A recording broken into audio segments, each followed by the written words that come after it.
October 1952, 2:47 a.m. The basement on 145th Street was thick with cigarette smoke and the smell of money, old bills that had passed through 1,000 hands. Bumpy Johnson sat at a scarred wooden table, completely focused.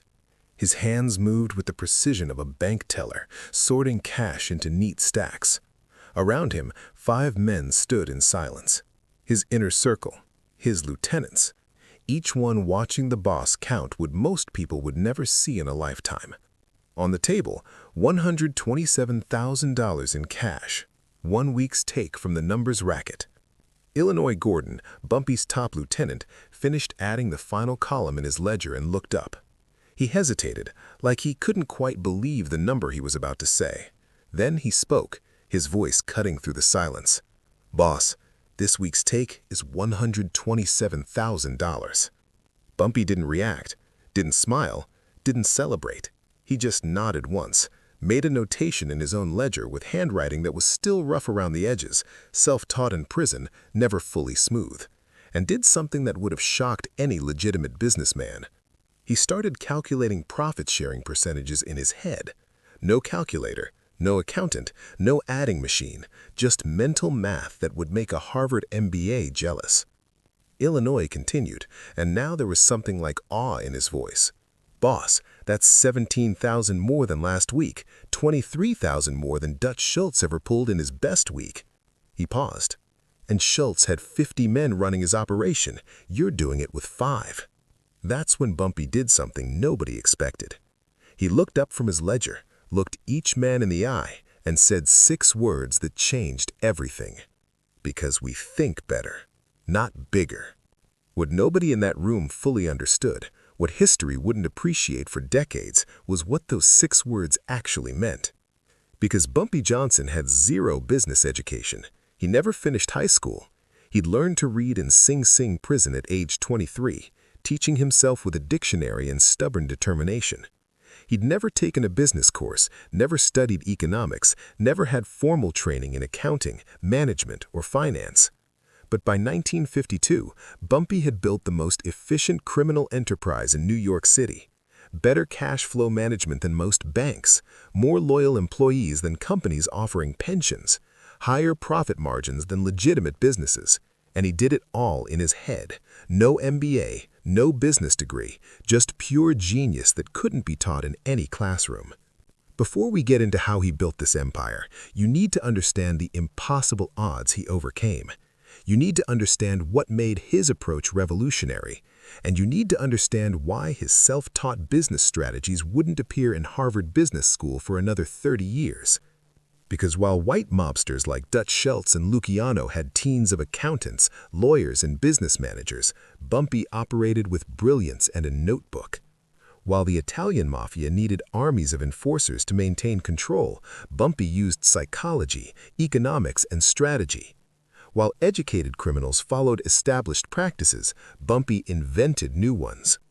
By October 1952, the results spoke for themselves.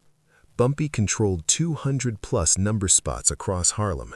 He pulled in over $2 million annually, equivalent to $30 million today. His profit margin was 68%, unheard of in any business, legal or illegal. His operation was so efficient that even the Italian Mafia came to him for business advice. And he'd done it all with an 8th-grade education and a mind that saw patterns nobody else could see. Illinois looked at the money spread across that table and asked the question everyone wondered. "Boss, how do you do it? I finished high school, took some college classes. I know the business terms, amortization, capital allocation, diversification, but I can't think the way you think. What do you see that nobody else sees?" Bumpy picked up his ledger, his rough handwriting filling pages with numbers that told the story of an empire. His spelling wasn't perfect, his grammar had gaps, but the logic was flawless. The system was genius, the results were undeniable. "I don't know all the fancy words, Illinois. Probably couldn't pass a business school test if you gave me one. But I know people, I know numbers, and I know if something don't make sense, there's always a better way to do it." He paused, looking at the money they'd just counted, the product of strategies he'd invented himself, business principles he'd discovered through observation and intelligence, systems that wouldn't have names for decades. Most people do things because that's how it's always been done. That's just laziness dressed up as wisdom.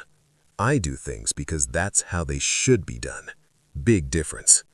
What nobody in that room fully understood, what history wouldn't appreciate for decades, was what those 6 words actually meant. Because Bumpy Johnson had 0 business education. He never finished high school. He'd learned to read in Sing Sing prison at age 23, teaching himself with a dictionary and stubborn determination. He'd never taken a business course, never studied economics, never had formal training in accounting, management, or finance. But by 1952, Bumpy had built the most efficient criminal enterprise in New York City. Better cash flow management than most banks, more loyal employees than companies offering pensions, higher profit margins than legitimate businesses. And he did it all in his head. No MBA, no business degree, just pure genius that couldn't be taught in any classroom. Sing Sing Prison, 11 p.m., 1930. While 200 inmates slept in their cells, 23-year-old Ellsworth Bumpy Johnson sat awake with a stolen candle and a dictionary, his finger tracing under words like a child learning his ABCs. Ne, se, sa, re.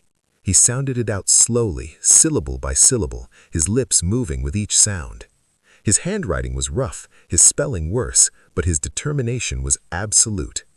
The shame ran deep.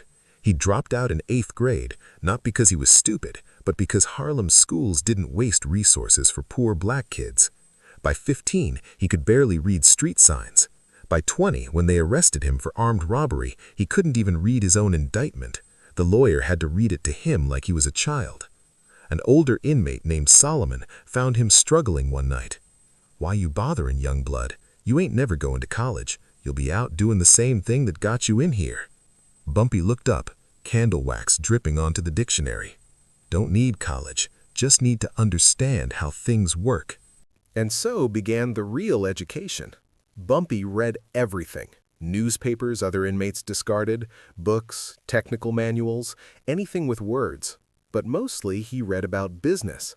Articles about Henry Ford's assembly lines, stories about department stores and their operations. He didn't understand every word, but he understood the concepts underneath: supply and demand, cash flow, customer loyalty, risk management. One night, reading about Ford's factories, something clicked. Ford made more cars with fewer workers because he organized the work better. Efficiency mattered more than size. Bumpy thought, everybody in crime thinks you need more guns, more men, more territory. But what if you need better organization? 2 years later, Bumpy walked out of Sing Sing with an 8th grade education and prison-taught literacy. But his mind was sharper than most college graduates. He saw patterns nobody else saw. Within weeks, he was working for Stephanie Madam Queen St. Clair, running numbers in Harlem. She noticed immediately that he was different. "You ask too many questions for a runner." "Only way to learn," Bumpy replied. 3 months later, he'd redesigned her collection routes. Same runners, better organization, 30% more efficient. Stephanie asked how he knew this would work. Bumpy shrugged. "Just paying attention to patterns. Nobody else was watching." Then came the customer service revolution. When players won, they waited days, sometimes weeks, to collect. Bumpy changed it. 24-hour payment, often same day. Stephanie worried. "That's dangerous. We keep less cash reserve." But Bumpy had calculated the risk. "We pay fast, word spreads, more people play with us. Fast payment is marketing, worth more than keeping cash in reserve." Next, profit sharing. Instead of flat rates, runners got percentages of what they brought in. Other operators thought he was crazy. "You'll pay them too much." But Bumpy saw what they didn't. They'll work harder because it's their business too. Employee loyalty ain't bought with fear. It's bought with mutual benefit. Then Dutch Schultz arrived. The white mobster came with 50 men, unlimited money, and Italian backing. Everyone assumed Harlem was finished, except Bumpy. "He's coming in with force," Bumpy told Stephanie. "We defend with business." While Schultz intimidated and threatened, Bumpy improved customer service, lowered margins slightly, paid winners immediately. He positioned their operation as Harlem's numbers, community-owned, community-benefiting. A percentage went to churches, struggling families, youth programs, corporate social responsibility before it had a name. Bumpy just called it taking care of your people. Other operators tried copying him. They cut staff but didn't reorganize work. They tracked data but didn't analyze it. They tried community investment, but it felt fake because they didn't actually care. They copied tactics without understanding principles. Bumpy's system worked because every part reinforced every other part. Efficient operations meant lower costs. Better service meant loyalty. Profit sharing meant motivated employees. Data meant informed decisions. By 1945, the results were undeniable. $2 million annually with 30 employees. Comparable operations needed 150. His profit margin was 68%, unheard of in any business, legal or illegal. That's when Lucky Luciano sent word he wanted to meet, not to threaten, but to understand. "I got accountants, business managers, lawyers," Luciano told his lieutenants. "This guy got a loins and a notebook. How's he making more money than my operations in bigger cities?" 1947, Lucky Luciano's representatives arrived in Harlem with the standard mob proposition: pay tribute to the commission or face consequences. It wasn't a negotiation, it was a thinly veiled threat. Most people would either submit or prepare for war, but Bumpy did neither. He treated it like a business proposition. He studied the situation like a chess problem. What do the Italians want? Money and control. What can they do? Violence, but expensive violence. What do I have that they need? The most profitable operation in New York. What's my leverage? My system. They can take territory, but they can't take my mind. Before the meeting with Luciano, Bumpy did something unprecedented. He prepared a business presentation. Iloyans compiled data: revenue, profit margins, operational efficiency, customer retention, employee loyalty, growth trends. They were pitching Luciano like consultants pitching a Fortune 500 CEO. 19 Arbad, a restaurant in Little Italy. Lucky Luciano sat across from Bumpy expecting either submission or defiance. Instead, Bumpy slid a folder across the table. "Before we talk about tribute, let me show you something." He walked Luciano through the numbers. Harlem operation, $2.1 million annual revenue, 30 employees, 68% profit margin. Comparable Italian operations, 2 to 3 million revenue, 150 employees, 38% profit margin.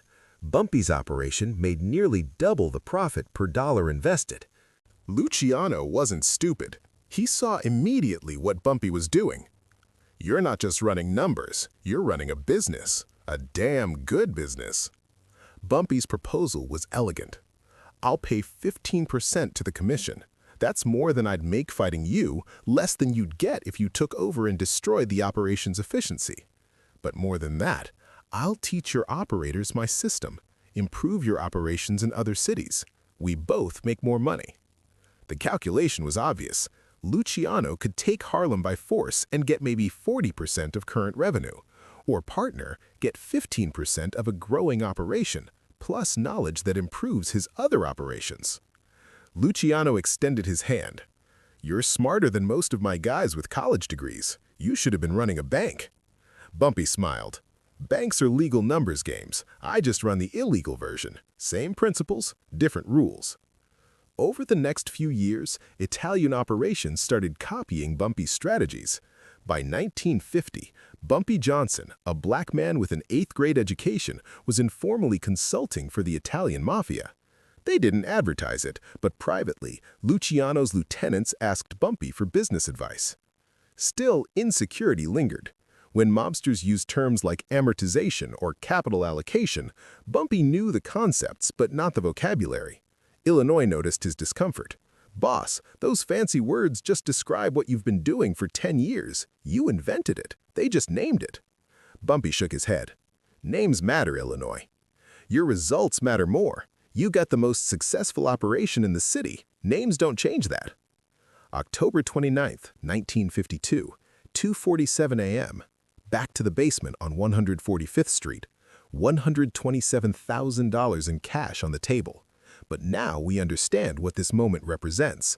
A decade of business innovation, self-taught genius, strategies invented from pure intelligence. Illinois finished his calculations. Boss, your profit margin this week is 68%. That's higher than last week. I don't think any business in Harlem, legal or illegal, is running 68% profit margin. He'd been doing research, like Bumpy taught him. Legitimate businesses in Harlem, 8 to 15%. White-run numbers operations, 35 to 40%. Other black-run operations, 25 to 30%. Bumpy's operation, 68%. How are you doing this? Illinois asked. I got better education than you, finished high school, took some college classes, but I can't think the way you think. What do you see that nobody else sees? For the first time, Bumpy articulated his business philosophy clearly. I don't know all the business words, Illinois. Probably couldn't pass a business school test, but I know this. Business is about people and numbers. You understand people, you understand numbers, everything else is just details. He leaned forward. People ain't complicated. They want respect, fair treatment, want to feel like they're part of something. You give them that, they're loyal. Not because they're scared, because they want to be.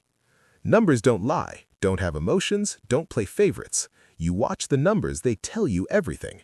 Most people don't watch close enough, they guess. We don't guess, we know.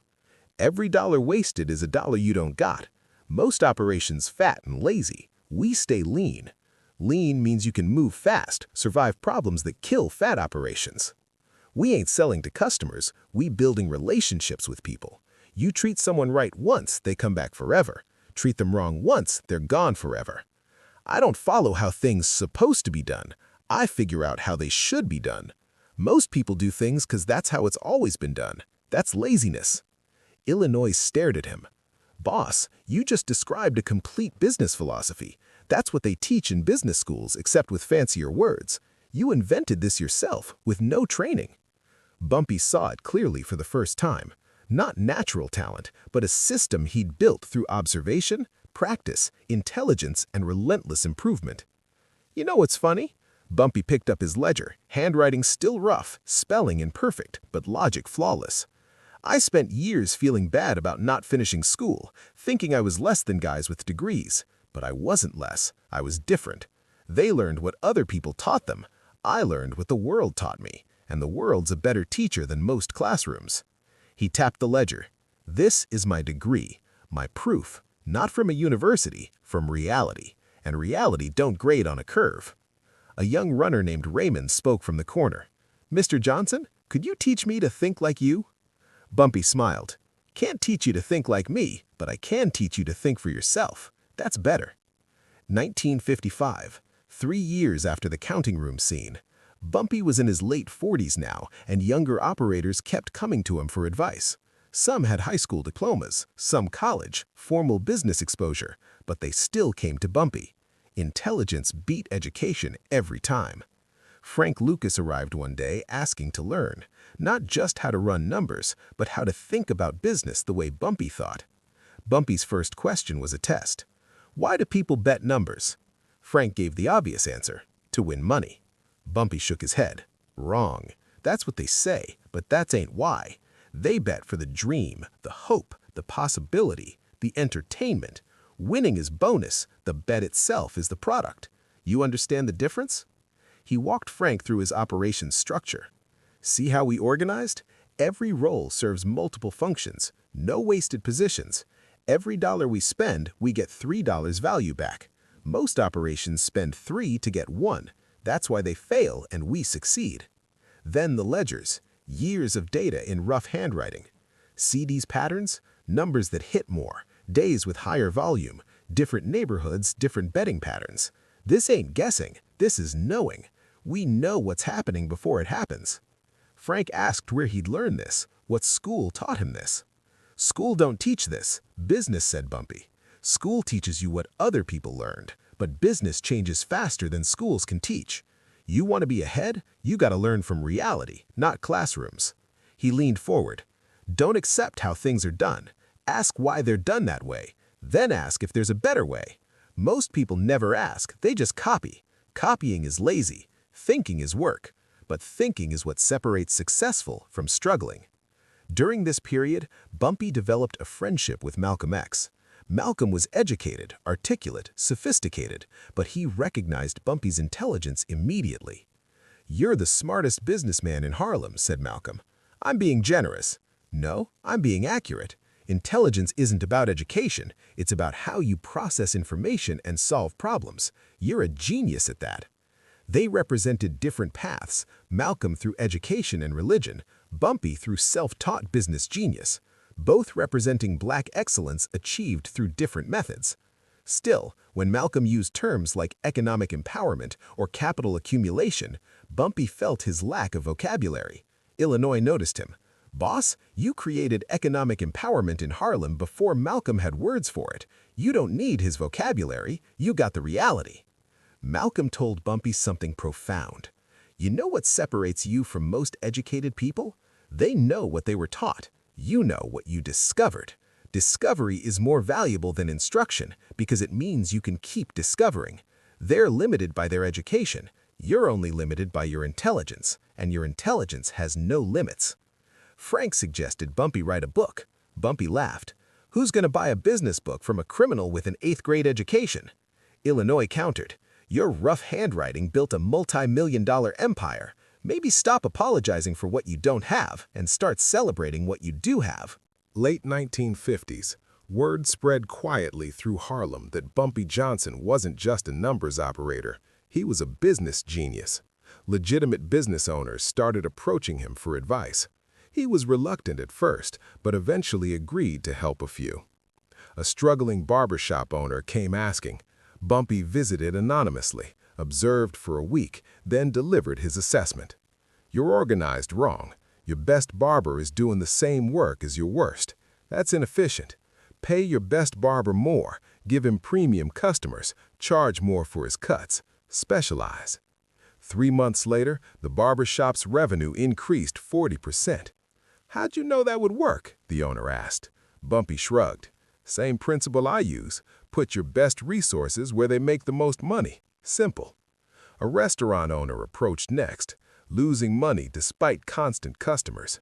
Bumpy's analysis: "You're keeping your entire menu all day. That's waste. Ingredients going bad, staff preparing food nobody orders. Cut your menu by half. Focus on what people actually order. Simplify." Within 2 months, the restaurant was profitable. "That's so obvious now," the owner said. "Why didn't I see it?" "Bumpy, you were too close to the problem. Sometimes you need outside eyes." Bumpy realized something profound. His principles worked even better for legal businesses. Why? Because legal businesses had more constraints, more traditional thinking. His unconventional approach cut through and found the efficient core. Illinois started writing down Bumpy's principles as he articulated them. Efficiency beats size. Know what you're really selling. Data tells truth. Opinions lie. People work harder with ownership. Simplify, then simplify again. Question everything. Customer loyalty beats transactions. Waste is theft from your future. A sociology professor noticed several failing businesses suddenly thriving, all receiving advice from the same mysterious source. He called it the Harlem business miracle. The FBI, watching Bumpy for criminal activity, noted something unexpected in their reports. Subject appears to be consulting with legitimate businesses. Subject's operation shows remarkable efficiency and organization. Subject may have business acumen beyond typical organized crime figure. The irony wasn't lost on Bumpy. Law enforcement was documenting his genius while trying to prosecute him. Illinois asked one day, "You ever think about going legitimate?" "Every day," Bumpy admitted. "But who's hiring someone with an 8th-grade education to run their company?" "You built a company more successful than most legitimate ones. Your education doesn't matter. Your results do." To you, maybe. To the world, credentials matter more than capability. 1959. a young black MBA graduate returned to Harlem. Someone suggested he meet Bumpy. The kid was skeptical. What's a numbers runner gonna teach me? I just learned from the best professors in America. Within an hour of meeting Bumpy, he realized Bumpy understood business strategy at levels his professors never reached. "Mr. Johnson, where did you study?" "Sing Sing Prison in the streets of Harlem. Best education money can't buy." The MBA graduate started meeting with Bumpy regularly. "They taught me theory. You're teaching me reality. Your strategies work in reality. That's more valuable." 1965. Bumpy was approaching 60, still running his operation with the same efficiency, but thinking more about legacy. What happens when he's gone? Does his genius die with him? Illinois proposed a project. "Boss, let's write it all down. Every principle, every strategy, every lesson. Not for publication, for preservation, so the next generation doesn't have to reinvent what you invented." Bumpy was reluctant. His rough handwriting and imperfect spelling resurfaced. Who's going to take business advice from someone who spells necessary half the time? Someone smart enough to look past spelling and see genius, Illinois said, which is exactly the kind of person we want learning this anyway. They created what amounted to the Bumpy Johnson Business Manual, though they never called it that. Ledgers, notebooks, handwritten documents explaining organizational structures, cash flow management, customer loyalty strategies, employee motivation, data analysis methods, decision-making frameworks, risk management, succession planning.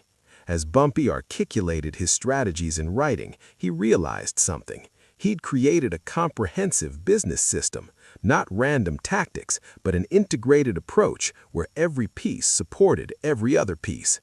He'd built what business schools call a business framework. He just didn't know that's what it was called.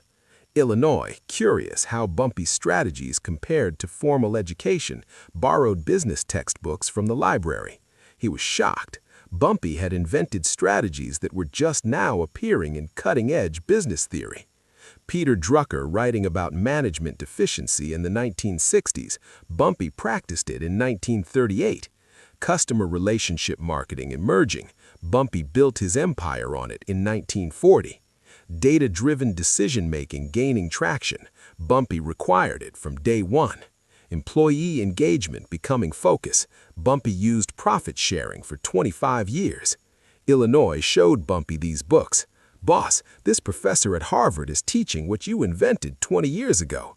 This article about customer lifetime value, that's what you've been saying forever."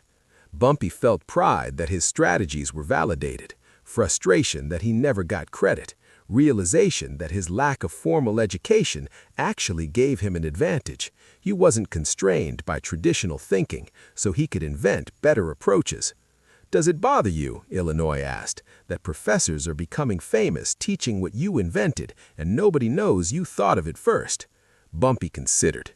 "Used to bother me, not anymore. Ideas don't belong to people, they belong to the world. If smart people are teaching good business strategies, I don't care if they know I invented them. What matters is that the ideas spread." Bumpy started teaching young Harlem entrepreneurs in the back of a barbershop. He didn't lecture like a professor. He asked questions, posed problems, guided students to discover answers themselves.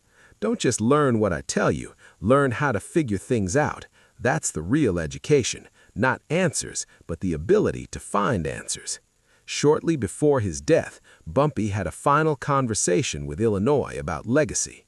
"You think anyone will remember what I built, or just that I was a criminal? The people who matter, the ones you taught, the businesses you advised, the principles you invented, all of it continued spreading through Harlem and beyond, mostly without anyone knowing the source." In the 1970s, some of Bumpy's handwritten ledgers surfaced. Academics studying Harlem's economic history were shocked. Sophisticated business strategies, detailed financial analysis, organizational frameworks rivaling anything taught in business schools, all written in rough handwriting with occasional spelling errors by a man with an 8th grade education. A business professor wrote a paper. informal business innovation in underground economies.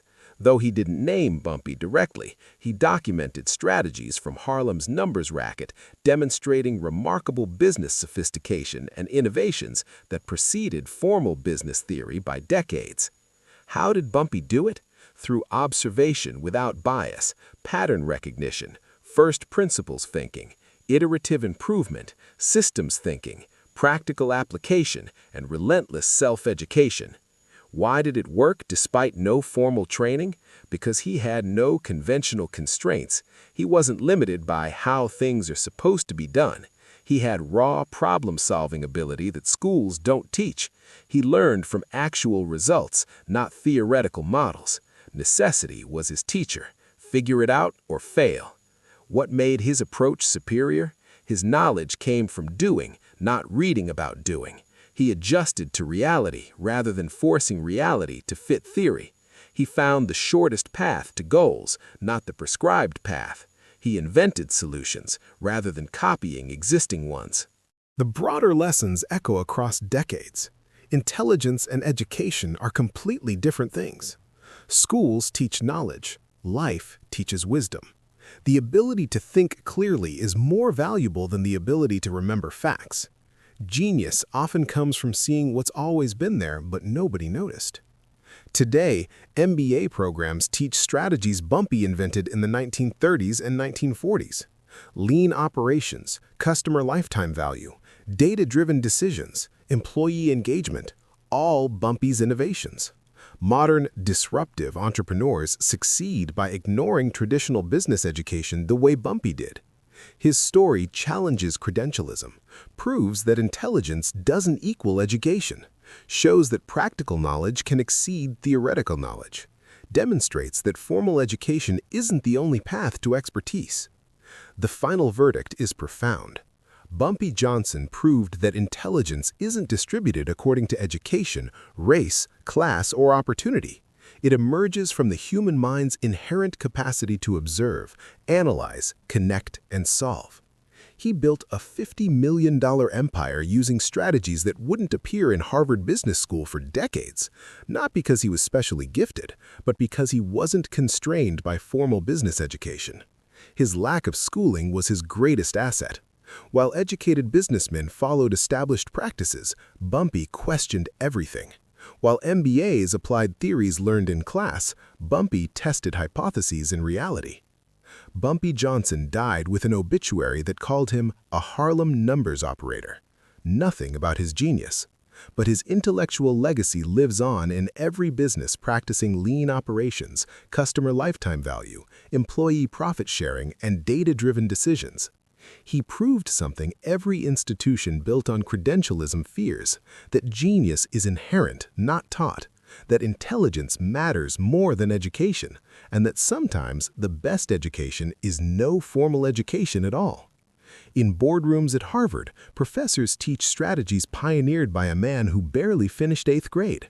In tech startups, entrepreneurs practice principles invented by a criminal who learned to read in prison.